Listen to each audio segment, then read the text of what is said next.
This is the third session or webinar in our session with D4Drivers and Grant and Leon. So we've been talking about healthier, happier, better employees.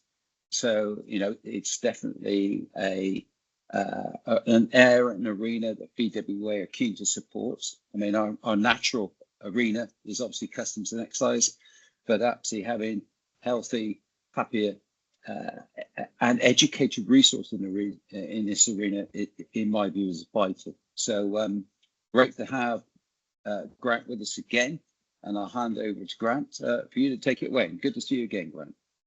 Thanks ever so much, Clive, and I'm glad to see you looking well this year as well. So that's you got off to a good start. I mean, when we first put this series of three talks in, and this one was healthier, happier, better for the new year, because we didn't really have had no foresight or appreciation of quite what economic requirements were going to befall us in between coming up with the name of the talk and then me rather delivering it now. So you might be feeling more depressed and not so buoyant about many areas of commercial operations and things like that. But nevertheless, this will all dial itself out at some point. Fundamentally, I suppose the biggest unrecognised issue that businesses have is the fact that they plan large organisational and infrastructure projects without actually really even considering or making the blind assumption that whatever large infrastructure projects or plans that they have, that they can be automatically and realistically fulfilled by the ability of their workforce. And that's whether it's a long-standing workforce, or whether you're getting in agency workers, or a blend of the both. But actually, what is most likely to hold off the delivery of your plans and mission statement, or however you exhibit this, if you think about it from a vehicle point of view, it's the driver that will crash, not the lorry. And everything else is very well organised and very well safety assured and safety monitored. And then we hand it over to the individual who might not have had even an eye test for the last 10 years. So we've got to just be aware that this is in a risk management and safety appraisal domain. The driver operators and workforce generally, they are the biggest gap in your risk monitoring and management matrix. And if you wonder why things aren't going as well, I can explain later. But essentially, there's a severe downfall in productivity, which is linked to health, both acute ill health and chronic ill health. So and it's just a situation we find ourselves in through a lack of course correction, which could have happened over a series of governments over the last 20 years. But we actually now find ourselves in the UK with a population which is one of the most unhealthy in the developed world, and in Europe specifically. And we've got regulations. It might surprise you, but actually, if you're a driver in New Delhi, you actually have more exacting and more frequent medicals than you do if you're a driver through the DVLA in the UK. So we've fallen out of a global regulatory framework, and as a result, we've got some health, intrinsic health issues. And I'm not suggesting anything drastic or costly. So that if I advocate anything, this will be probably your best ROI in the business of actually improving your workforce, retaining your workforce, and building their resilience to deliver on the plans and promises which you make to your customers. So with no further ado, we'll start with yes. So we are also hardwired in the UK to do nothing until we've got a problem. So how's your health? It's fine. What about tomorrow? Oh, well, that's tomorrow's problem. Well, at some point, quite reliably, we're all going to croak it, and there's nothing any of us, rich or poor, can do about it. But actually, you wouldn't treat your car like that. You wouldn't treat your gas boiler like that. You wouldn't treat your vehicles or your workplace like that. So the rationale for absolutely doing nothing about the people who work in it it doesn't really, well, it doesn't have a rationale. There's absolutely no evidence to support that doing nothing is either a good idea or healthy. So if we just push that one to one side, then you've got the people who do go into a sort of overcompensatory sort of overdrive of giving people tests and requirements on them to do this and do that and not do this and not do the other, which is a complete backlash from previously doing nothing. Workforces find this kind of oscillation or this sort of pendulous momentum from having done nothing and ignoring things to then doing loads of stuff. They find it very difficult to actually translate, and certainly they can on a perfunctory basis, they can do what you tell them or stop doing what you won't let them do anymore, but actually their motivation doesn't go along with that narrative. So as soon as you tell them not to do, as soon as you take away your direction and your effect, it all stops and it just regresses back to how it was before. So that's into doing nothing. So actually, I'm advocating that people don't try and lose 6 stone and get a beach body by May or anything like that. Good luck with that one. So doing something meaningful, and meaningful means something sustainable. It means doing something affordable. It means where you've got the workforce involved as a stakeholder in actually engaging with this. And it means that you've got to have an outcome which is beneficial for everybody. So the individual, their family, the community, your business, the industry, the country. It's something meaningful and health. So the message comes from the top, but the benefit comes from the bottom upwards. So what I'm advocating is just some sensible, realistic step changes. And if you could view these as course corrections rather than any radical new approaches, the course corrections are always more effective. A lot of the workforce won't even realise the small changes that you're implementing or requiring them to implement. They're not seen as laboursome and bothersome. And actually, there is a beneficial outcome, which we're going to talk about, where you can actually show the benefit. Now, fundamentally, I can tell you, to give you some idea now, those of you who've got drivers who require Group 2 entitlement, so you will have, these drivers will have a D4 medical form, probably every 5 years. You've got to bear in mind that if you've got drivers under 45, they may not have had any form of medical oversight or even an eye test since they were potentially 18 or 20. So they actually may have gone 20 years without even so much as a blood pressure test. That's, and we all know that, we've got over 95% drivers are male. I don't know what people's personal experience is, but between the age of 35 and 45, a lot can happen in life. That involves children, marriages, divorces, more marriages, more divorces, debt, you name it. Life is not without its events. And actually, these drivers actually have a lot of exposure to various life events and methods of working. We're seeing now about between 10 and 14% of drivers just flatly failing on blood pressure at the age of 45, because they've probably had blood pressure since they're about 41, 42, and it's just gone up and up and up. But to fail for blood pressure is a serious thing, because you're actually on that stepping stone. By the time you fail the DVLA, you already have a blood pressure such of which is actually you should be going to hospital. So, for example, 180 over 100 is the failure rate. But if you go back, your GP, if your blood pressure is over 140 over 90, say, your GP now wants to do blood tests on you and blood pressure checks and things like that. So what I'm saying is you've got all this ill health developing, and actually behind the time it becomes critical and interfaces with the individual's ability to work, it's already too late from a health point of view, because it's already deeply entrenched. So what we're going to advocate people to do is just do a little bit of a soul searching, that they could just ask themselves some questions more frequently about their health, so that you can rate their risk to integrate that into your risk assessment and management matrices, that you also discharge your duty of care, because just because somebody doesn't need a medical for 20 years doesn't mean to say that you can in any way rely on that as a defence for their fitness to drive if they're involved in a fatal accident or something like that. So the health and safety at work regulations in no way permit reliance on the current regulations as a complete defence.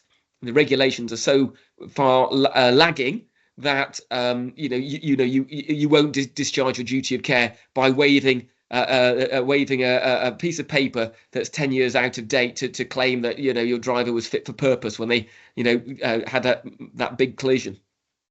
So everyone's used to, so you don't know let me get my words out. So you need to know the underlying state of your business. That includes the health of your workforce. You're going to apply an intervention, and then you're going to measure that business and that workforce afterwards. So then you can understand the value of the intervention. And this is not like putting a coin in a slot machine and pulling the handle. You're going to have a little bit of patience with this. But if you can look over 2, 4, 3, 6, 9, 12 months, you will see measurable improvements in your health of your workforce and the respect that they have for their health, and the appreciation that they will also have for what you're proposing and what you're enabling. And the latest research that we've done with Loughborough University actually does not paint the picture of drivers and wider workers in the logistics and supply chain being carefree and careless about their health. In actual fact, all the data emerging is they know there's a problem. They know that they need to do something about it. They're slightly bewildered by how to go about it. They're easily distracted by other things.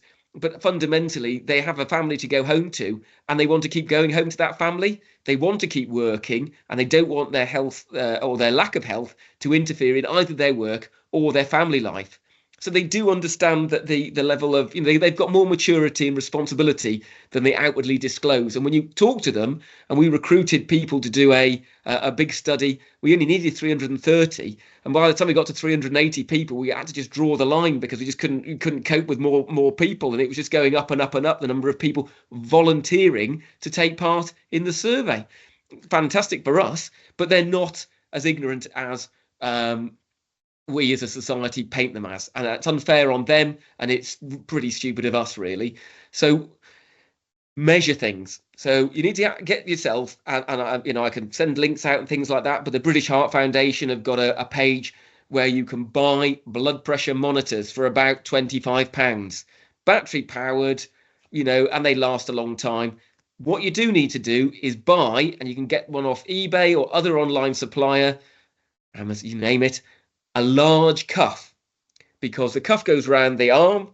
If you're an adult of any reasonable size, and that even includes me, my short stature, if you have a cuff that is too small, the reading will be artificially high and inaccurate. So you have to get your monitor, and you just plug in, for that monitor, you just buy a large cuff.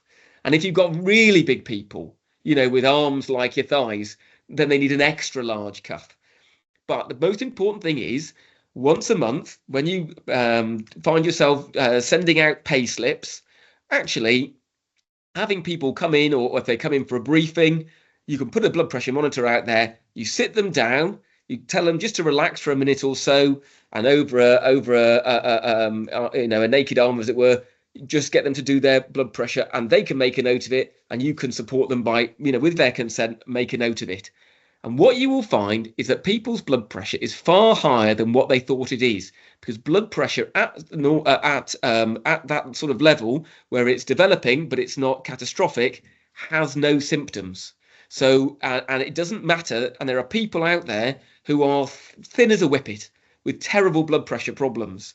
And there are people who are very large people who actually don't have any blood pressure problems. So part of it's nature and from your parents, and part of it's nurture from your upbringing and how much exercise you do and your methods of working.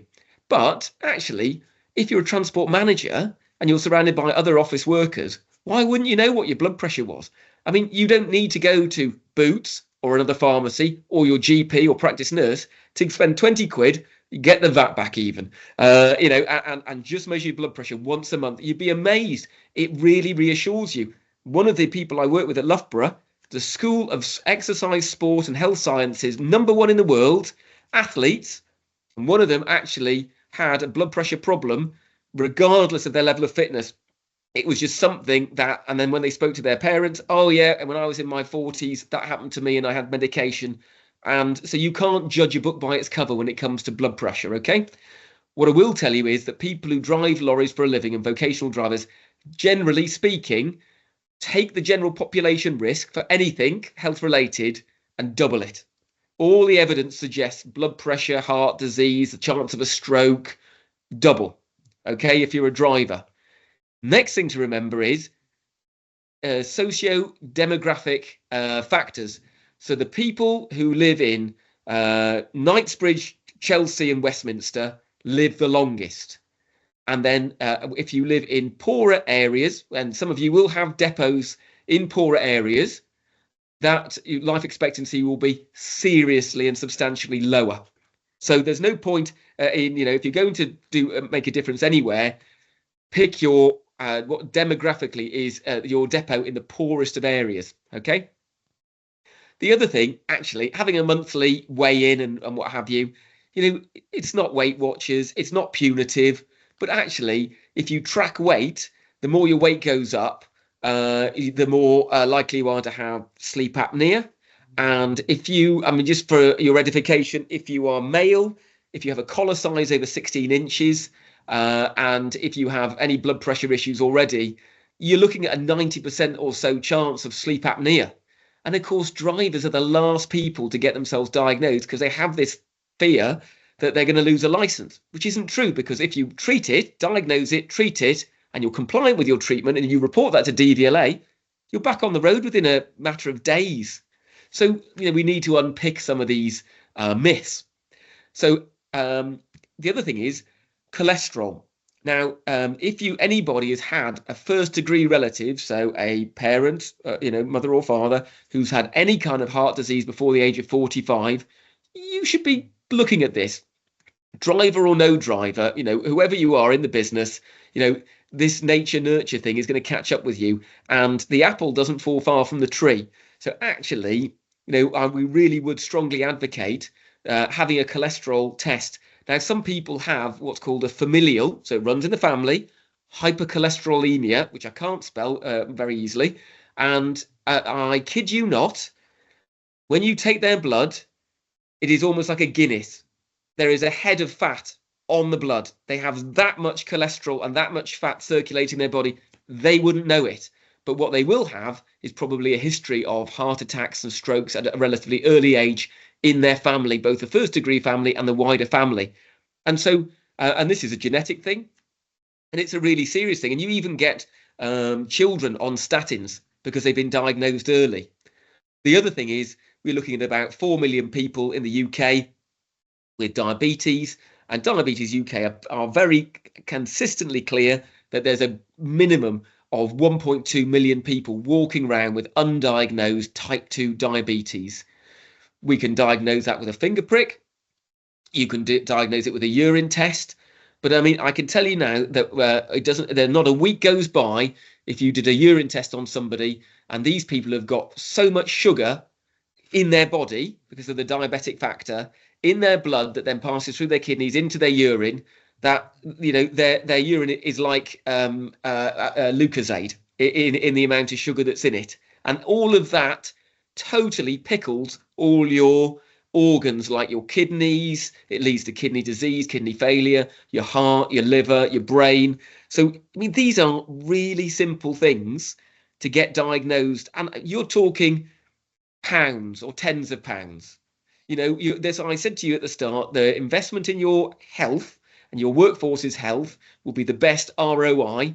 And if you said to me, oh, we want to do this every year, you'll probably have change from £50 per person. And all that will contribute to the fact that when they do have their medical, rather than fail it and have to go off and try and get a doctor's appointment, and then they get a nurse appointment, and then 3 weeks later they're still waiting for some medication because they can't get either appointments, Well, that downtime, the cost of that downtime to a business is enormous, because you don't know how long they're going to be off. They're certainly not fit to drive. They are, they've got to get their blood pressure under control to be signed off and pass the medical. You might have to get an agency worker in, or ask more of an already stretched workforce. So the actual direct and indirect pressures that causes one driver failing a medical puts on a workforce, both locally and across the network of depots and what have you, is far outweighed by the relatively diminutive cost of just.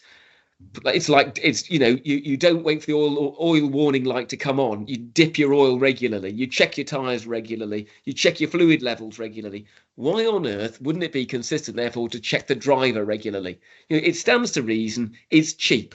And a blood pressure machine, is literally £25, and all you need to do is replace the batteries. These drivers are more interested in their numbers, and we encourage them to know your numbers. The other thing to say is that just because you pass an eye test doesn't mean to say you've got good eye health. So for example, glaucoma, the early symptoms of glaucoma is sight loss, irreversible sight loss. So by the time you're even getting sight loss, the disease is so well entrenched that it's very hard to unpick it. So so it's not about swapping those ready readers that you bought at the service station to fill in your paperwork and things like that, which so many people over 40 will have done. It's about eye health. The other thing it spots is you can also spot in the small blood vessels in the back of the eye, they spot the changes which indicate high blood pressure or diabetic factors at play. And also, and this is really helpful, a standard eye test does not assess your field of vision. And there are so many drivers who develop field of vision deficits. And these are the people who fail to notice, for example, they fail to notice the cyclist who's passing on the left, or they fail to notice the motorbike that's filtering down the side of them. So knowing that your drivers have got good peripheral vision is a fantastic defense. And we work with lawyers and barristers who offer a very protective quality, but like they say to us, well, by the time you need a barrister to defend you against some case where there's been an accident, the opportunity for intervention for prevention has already passed. So they're saying, well, if you do all these things on a biannual basis, this is keeping you contemporaneously up to date with the requirements and expectations of the modern health and safety at work legislation that says, actually, you can't go a year without an MOT. So for a vehicle, so you can't really argue the fact that the vehicle's fine, but obviously, it's the driver operating the vehicle who is 96% most likely, 94%, beg your pardon, most likely to cause an accident through health condition, inattention, distraction, lack of physical performance, multiple factors. But the actual identified cause of accidents is rarely the 2-year-old DAF that has a 27-point check every time it's used. It's the person behind the wheel. So now we all talk about mental health, and I want to advocate that people all just take a breath and have a moment. Mental health as a definition is broadly overused inappropriately and is used to inappropriately classify people's day-to-day psychological experiences in life. So I'm in traffic, I'm getting late, I find it stressful. Does that mean I'm diagnosable with anxiety? No, not at all. So the big difference between what people label as I'm experiencing this, or I've had a bad week. Well, you might have a bad week, but you don't have a bad month. Depression doesn't oscillate between, I'm depressed today, but better tomorrow.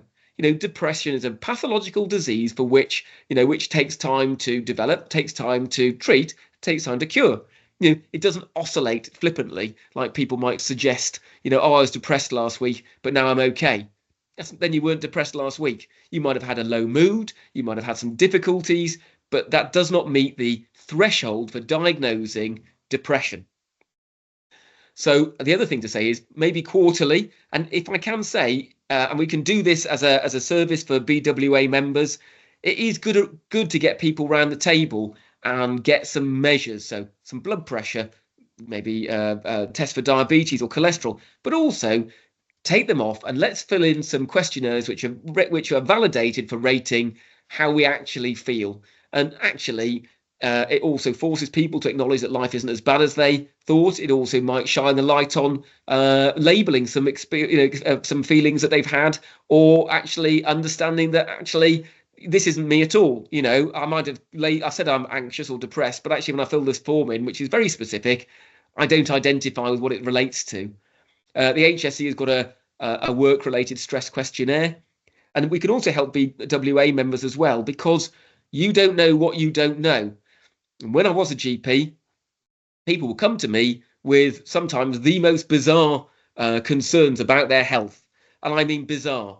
But then when you talk to them, they might elicit or exhibit or disclose other things that were going on, which were far more interesting to me as a GP, far more relevant to their health and what really as a priority needed treatment, much more than what they identified the priorities and the needs were. So actually, you might be concerned about your drivers, this, that, and the other. But if you actually take a moment to find out what your drivers are worried about, they might have a totally different tangent of concern, or, and so once you work out, what the root of their concerns are, because what they identify, you might be able to address those easily, quickly, and cheaply, buy off all their concern, but then you've still got your own agenda where your concerns are dominant, that you also want this, that, and the other of them on to improve for the workforce and the business, more generally. So actually, these internal questionnaires where you get some degree of feedback, and this is not an opportunity for the workforce to tell you that they want a Coke machine or a masseuse every Tuesday or anything like that. We're not asking for them but you can find out what concerns them, and you might be really surprised at the smallest things that are causing them perceptually the biggest problems. So and then you can remedy that problem. Then you ask them how happy they are, and they say we're happier, and you say, well, I'm a good boss, and aren't they? And they say, well, thank you very much. So you can measure that success and say, well, I asked, you responded, we listened, we had an intervention. Now you're telling me you're happier. We'll move on, shall we? So you are, and obviously that's a matter for you to communicate internally. Great opportunity in terms of, because it's very hard for them once you nail their colours to the mast to say they're not happy, because you ask them, why aren't you happy? Or if you're not happy, or if they report they're happy, then they can't then turn around and say, well, I'm not happy. So you've got them. You've got the evidence, and you've got the intervention, and you've got the outcome. It's not up for discussion. So, and I would advocate, and this is for HR, some organisations are so much better than others at identifying and logging absenteeism. And that's to say, and even when I say absenteeism, I also mean part absenteeism. So those are people who are late, for example. So all these are identifying factors about people's attitude towards work. And if you sort of double down on them and set parameters with consequences, actually people don't necessarily rebound and just leave. They are willing to work prescriptively, and that's the contract that you have with them. So monitoring absenteeism, one of the biggest things we find, and we don't just do driver medicals. We do need to change our name, but we have a D4 Health, and that helps people identify, and manage sick leave, for example. So a sickness absence is a massive cause of loss of productivity and for businesses, and it runs into the billions. And so actually there are people who are off work who shouldn't be off work. There are people who've got health conditions which would be better if they went to work. And there are people who misidentify with the need to be off work without actually looking at sufficient solutions to enable even some work to be done. And then it can become very oppositional, and then people then start to develop a sort of psychosocial overlay, saying, well, I'm off, but now being off is causing me stress. So, and then people might go down the route of filing a grievance, and then they say, well, I'm anxious because of the outcome of my grievance, which I filed. So all that needs managing, and the idea, and I would advocate, deal with it very early, a bit like a leaking roof, don't wait for the whole thing to cave in. Early intervention is always quicker and cheaper and more effective, and it stops people developing oppositional positions. What's harder to deal with is presenteeism. That's when people turn up and just don't do their job properly or at all. Some people label them as quiet quitters, but as this is very difficult to detect, and it's very malignant in a workplace. But you'll all know somebody who perhaps makes more tea than everybody else, and then insists on having their break, and it's got to be a full break, and then very other factors. So output and productivity is very much worth measuring on an interdepartmental basis. And if it doesn't, you will find outliers, and you have to ask why that is. It might be the attitude, it might be the management or lack thereof. It might be because you haven't got the healthiest people doing the most physically demanding jobs. It might be that there's a variety of different dynamics. Morale's another one, and this is a wider thing, and it's also infectious. So good morale will propagate as well as and as far and as effectively as bad morale. And actually, we do a lot of work with companies when people say, "Oh, we all feel stressed." Well, first of all, no one's asking one person to speak on behalf of everybody. It's very unlikely that everybody is as stressed as each other. And that's not the broader statement. So cycle back to what I was suggesting, is actually getting people to individually give you ratings, and people in the workplace making broad sweeping statements such as, we can't cope with this work, or we're not managing. And when an individual's speaking in the plural, that does not necessarily mean they're speaking on behalf of the workforce legitimately. And actually you need to then have an intervention to actually deal with the narrative within the workplace. And we can help with that as well. And specific to your business, because each business is different, you might have a method of working which is quite unique to you, or unique to a particular depot, or unique to a manager's method of working that they have deemed as a different, but that's how they want to do things. You have to give them their head on one way to implement individual problem solving, but on the other hand, you can then rate the success of that and decide whether you want to propagate that method or whether you want to push that more in line with the other wider working. So I mentioned about for example, the DVLA law does not align with HSE law. The DVLA law, the regulatory requirements, have not been substantially updated since before the iPhone was invented. So it is totally out of step with the modern requirements of drivers today. And the DVLA know and admit that, but they are they have their own difficulties. HSE law requires that you have a good finger on the pulse of your workforce and their method of working, such that you identify risks and you intervene to manage those risks, and that this all works within your risk management matrix or matrices to make things sufficiently safe for the workers. That's to say that they have a lower prospect of being involved in an accident which could cause other people harm, and that they're not working in a way which is detrimental to their health on a long-term basis, and that could involve noise exposure or dust exposure or what have you. So the duty of care extends from an operator to a worker every day that they are at work. And a worker I term deliberately because that will include agency workers working within your method of working and on your sites. And don't forget, drivers are responsible for reporting their conditions to the DVLA, but they don't want to. And we see more and more situations where the operator doesn't want to report the driver won't report themselves, but then the operator obviously can't have a driver with a reportable condition operating their HGV. So ultimately the driver may get a fine, the driver may have penalty points or lose their license for driving with a reportable condition, but mainly it's a fine.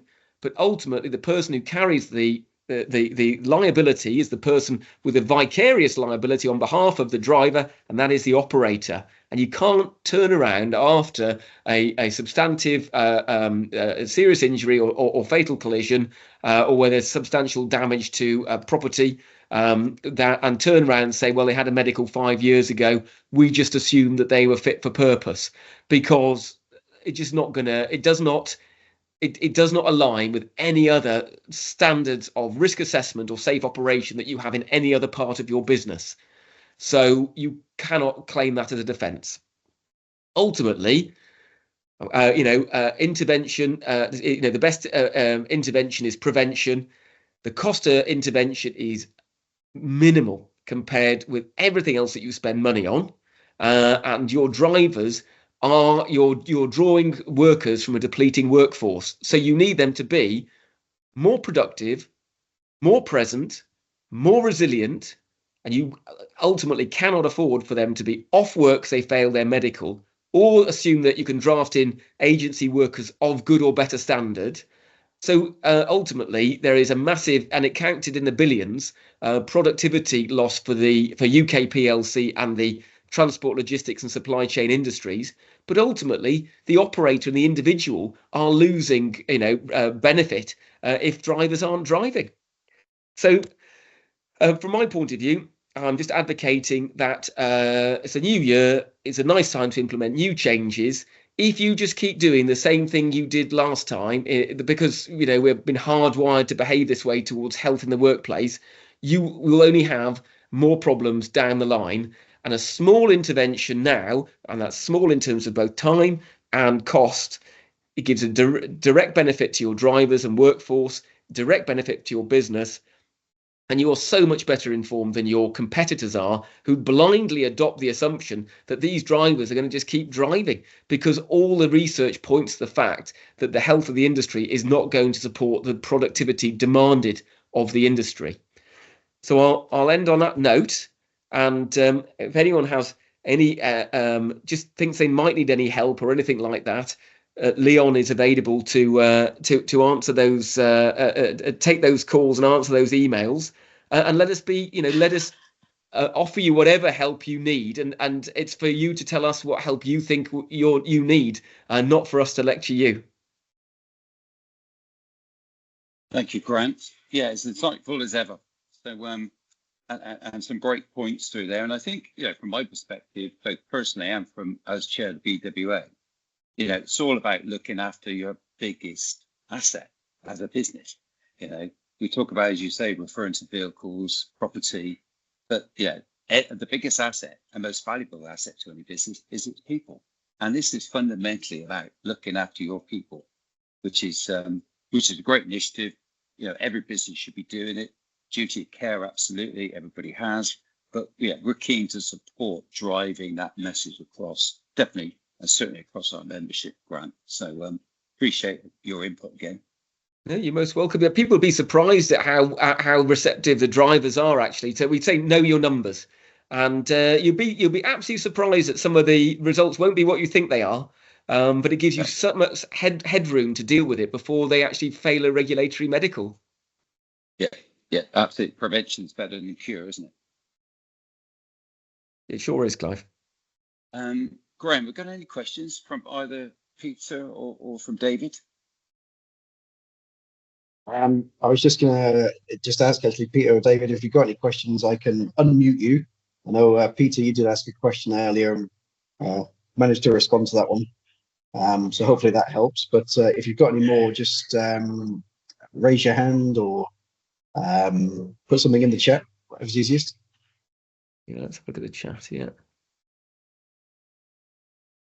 Well, just unmute Graham, both David and Peter, and then they can ask the question, can't they? I can do. There's nothing else to say hello. Peter's asked a question about, do drivers need to check blood sugar levels before taking to the road?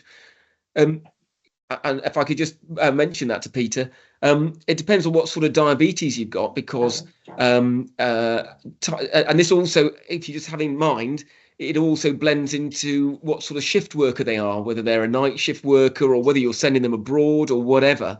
because all that interface is how they have stopped for meal times and how they manage their blood sugars. And what's really good is that more and more patients will be able to have digital monitoring through these patches that Bluetooth into your phone and can warn and advise you about low blood sugars. But actually, and if you are on insulin or a type 1 diabetic, you have to check your blood sugar twice a day, every day. And what catches drivers out is it's every day, regardless of whether you're driving. So some drivers have been caught out because they dutifully test twice a day when they're on the road, but not when they're not. And they fail their medical because it has to be testing. So type 1 and on insulin every day, twice a day, regardless of whether you're working or not. And then the type 2 is you should be testing this, and depends when you change your medication, that's always a time to test more.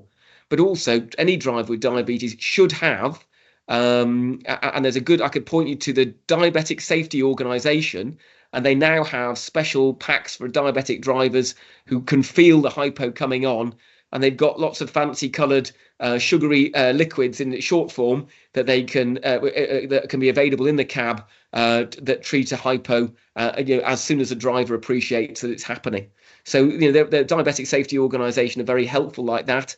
And again, it's just an intervention, isn't it? Yeah, thanks for that. This is Pete, by the way. I'm type 2 myself, and obviously I'd have to do a blood sugar test if I'm traveling somewhere. Then I will do that. So I was just wondering, it was really a question about whether drivers are briefed to do that, and I wasn't sure. I'd have to check with my organisation, because I'm not sure if they're actually, they should be briefed on that, definitely. Yeah, don't forget what we always say to people: if you're not sure what to do what's safest.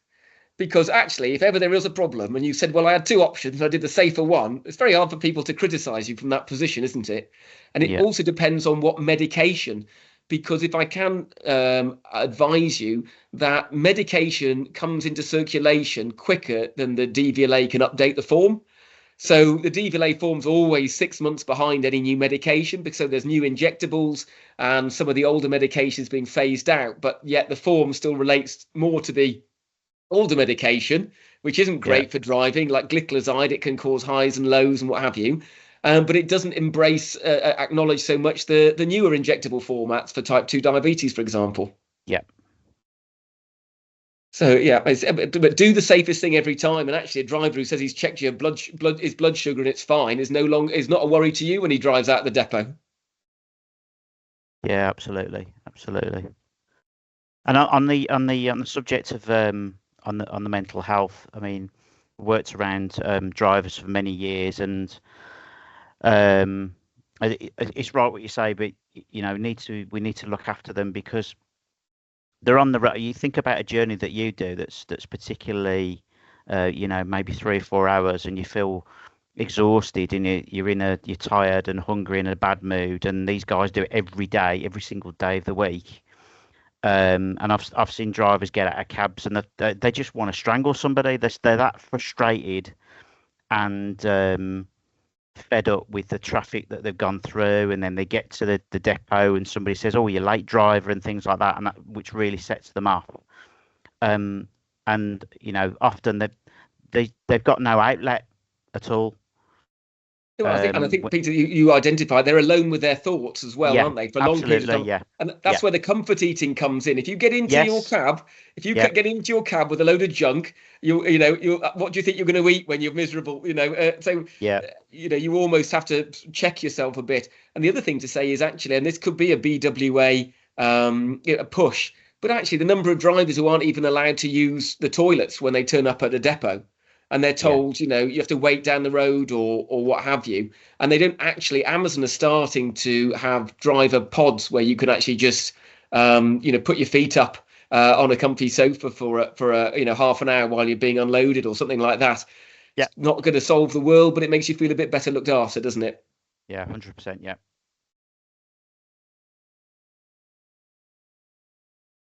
Anything else, Clive?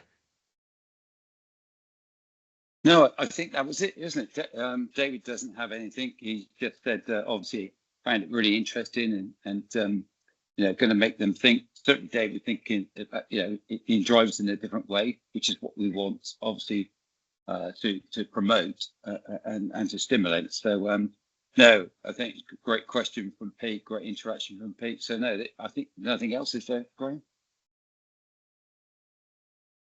No, I think that's everything.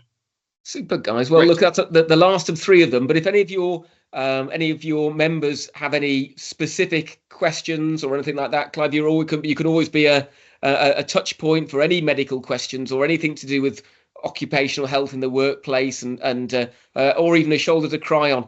I'm sure you've got many roles within the BWA for both Clive and Graham. But if anything medical, if people contact you, you can always kick it up the line to us, and we can give them a response, or even a short phone call just to hear them out, to hear what their challenges are. Yeah, great. Thank you for that. We'll socialise obviously this final webinar. And I think just recap on the other 2 as well, Graham. I think it's worth you doing with the members, and then see if we can get any feedback. And certainly, we'll kind of push it up the line to you if there's any support required. Yeah, absolutely. All right then, Clive. Well, thank you, Graham and Peter and David. Nice to make your acquaintance. And I'm no doubt Clive will be doing this again sometime. We will, absolutely. We got it in our program, so I think we'll run it again for sure. So thanks again. Super. All the best. Have a great day, everybody. Check your blood pressures. Yes. Thanks, chaps. Absolutely. Always a pleasure.